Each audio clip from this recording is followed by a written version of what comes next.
Pandora's Vault is one of the most iconic builds of the Dream SMP, and is famously known for imprisoning Dream himself. I have recreated this inescapable prison block for block. Well, at least kind of inescapable. I take no credit for this genius design of the prison. Awesome Dude is the original creator of this prison if you didn't already know, and I was just merely tasked with figuring out how to replicate it. Before I show you all of the inner workings of the prison, I want you to consider clicking that big red juicy subscribe button down below this video and liking the video. These videos take a serious amount of time to make, and we're getting super close to 40,000 subscribers. I've never promoted my Twitter, but I have a Twitter down in the description. I'd recommend you follow that. We're getting super close to 500 followers, and I've posted the first teaser image for the world download of the Dream SMP. If you want to be in the loop of what I'm working on currently, I recommend joining the Discord server where I post announcements and little things as to what I'm working on.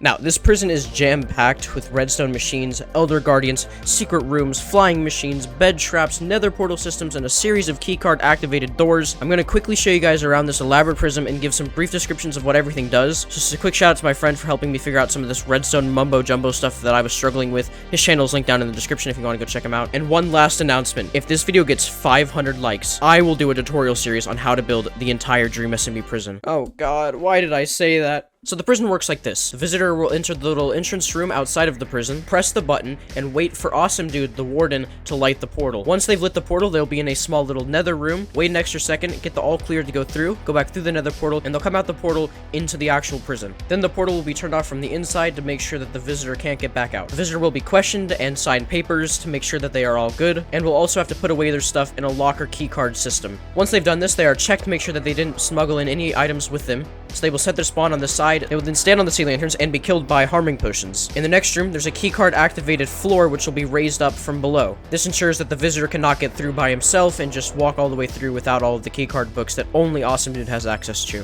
At this point in time, the prisoner would have already received mining fatigue from the original room, so they cannot break anything. With mining fatigue 3, it could take up to 2 to 3 hours to break obsidian with your hand. Next, there is a keycard activated 7x7 iron door. You'll then walk by all of the other main cells which currently don't house anybody. In the following room, there's a second manual kill check, so you will set your spawn in the bed and then the warden will kill you just to ensure that you have absolutely nothing on you and that you can get mining fatigue. In the next room, you'll be given multiple potion effects which will get you down to half a heart and give you water breathing, which allows you to swim through the tunnel into the next room. This again ensures that you need at least 2 people to make it through this prison. Once into this room full of levers, one of these levers will actually shut off the way back to the water so you can't swim back through. You'll then have 2 more waivers that you're forced to sign, and you'll be bed trapped in this room and then given fire resistance to make it through one of my favorite parts of the prison.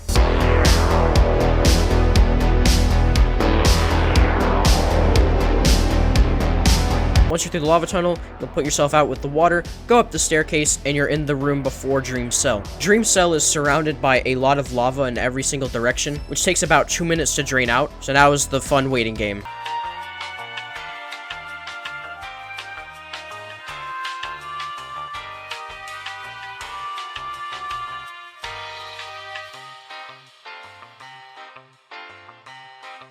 Anyways, once the lava's drained, the warden will send off another flying machine which the visitor will have to walk along to get to Dream's cell. Once the visitor's on the other side, the flying machine will be sent back and the lava will begin filling up the room again. Once and only once the lava is fully filled in the room again, then Dream's door will be opened and the visit can happen. And then you can have your fun visit with the Green Blob Man. Now that you understand how the prison works, I'm going to show you some of the behind the scenes and some of the little redstone builds. Also, make sure you stick around to the very end of the video so you can see the next big project I'm going to work on. So over here are the locker mechanisms, which are completely identical, and you can see a lot of the simple piston doors that are fit in here. This is the 1-tick water system to destroy the portal, although I'm pretty sure Awesome Dude fixed it, but I did it like this so it looked the same as it was on the SMP. These 2 lines lead up to the turning on and off the portal, and these 2 piston doors on this side. The first lever locks you inside of the sea lanterns with these pistons down here, and this is a 1-tick redstone clock, which will shoot harming potions into the ceiling, which will eventually kill you. So in this room right here, basically what happens when you flick the lever is you'll have these blocks come out on the side in a series of 2, and then the flying machine will come up. So for this, basically what's happening is it's just like the repeater delay keeps getting farther and farther, and then it loops around. So that's how those blocks come out in that sequence. Then the flying machine is activated with this machine right here, and powers blocks down here, which then activate the observers to start lifting the flying machine. Here's the flying machine from underneath. So you can see these are the observers that get powered at the bottom. So continuing on, you would throw a book down in this corner, and there's always a bunch of like little redstone lamps, which basically signals whether it's currently activated or not. So the light is on right now, so if I flick the lever, it's going to work. But if the redstone lamp was off, then I flick the lever and nothing's going to happen. This lever right here controls the door, and you can see the light is on right now because the book is in there. So if I flick it, the door is going to work. Also, quickly, I didn't really show this up here, but there's like this spiral staircase that pretty much leads to nothing. We know that there's a warden room back there, but no one knows what that looks like. Now, entering this room, I would flick this from the other side, which is going to shut the door. Once you enter this room, this lever right here in the middle opens and closes this door right here. Now, this one right here is going to open and close the courtyard, but currently we have no idea what's beyond this, and this way will send you to the main cell. Obviously, right here is the kill chamber, but there's no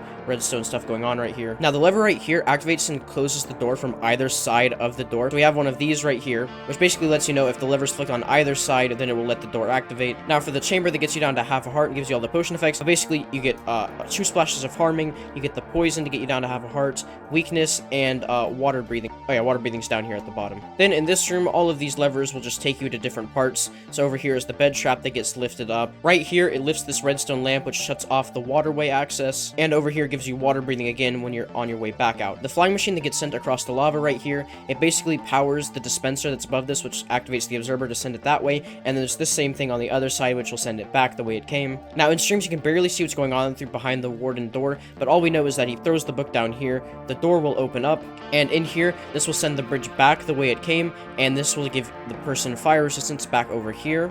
So for this part, we had to improvise a little bit because we don't actually know what's going on over here. Sam has never shown his perspective.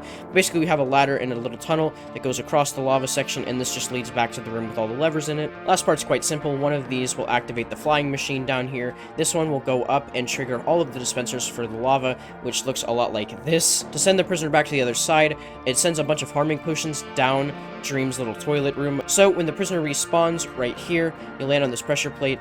It'll go around and activate this block, which will then push the dispenser or the piston immediately, so it would look like this.